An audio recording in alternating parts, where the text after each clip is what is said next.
J'ai une petite cascade de statistiques que j'utilise souvent, c'est que le médecin explique 50% de ce qui est important pour le patient comprend 50% et oublie 50% de ce qu'il comprend.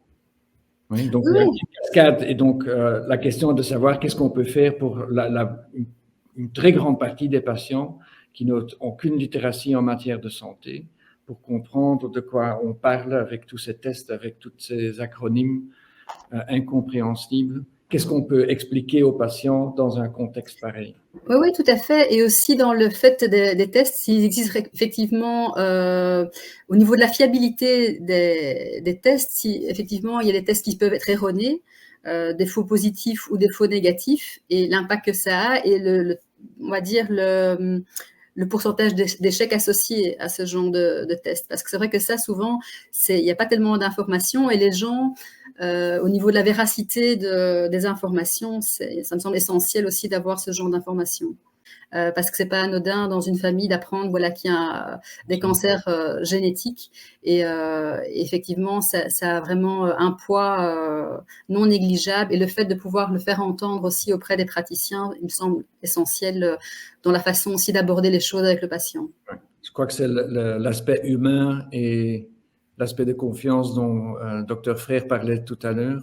Tout à fait. Donc, Pour mettre aussi le patient... Une communication ouverte, il faut avoir un message clair et bien vérifier que le patient a tout bien compris. Oui, l'importance effectivement de mettre le patient au centre de ses soins, ça me semble vraiment essentiel, de plus en plus clair auprès de certains praticiens aujourd'hui, que si effectivement il y a une meilleure compréhension de la situation, le patient comprendra pourquoi il doit prendre certaines décisions et permettra effectivement peut-être de mieux les accepter également. D'accord. Si je peux me permettre, je pense, je suis tout à fait d'accord avec ça. On a fait une enquête l'année dernière auprès de milliers de patients en Europe sur le diagnostic, sur l'Odyssée de diagnostic dans le domaine des maladies rares. Et le contexte, en fait, de l'annonce, du résultat, en fait, du test génétique et l'information de la maladie rare, au-delà de l'information elle-même, en fait, la manière dont cette information est effectuée, c'est presque plus important, en fait, dans l'acceptation et dans la poursuite, en fait, de la trajectoire des patients que l'information elle-même. En fait, il y a vraiment, et je pense que les médecins ont vraiment traduit cette idée aussi ce soir, que la manière dont c'est fait et l'approche collaborative, partenariale est vraiment très importante. Oui.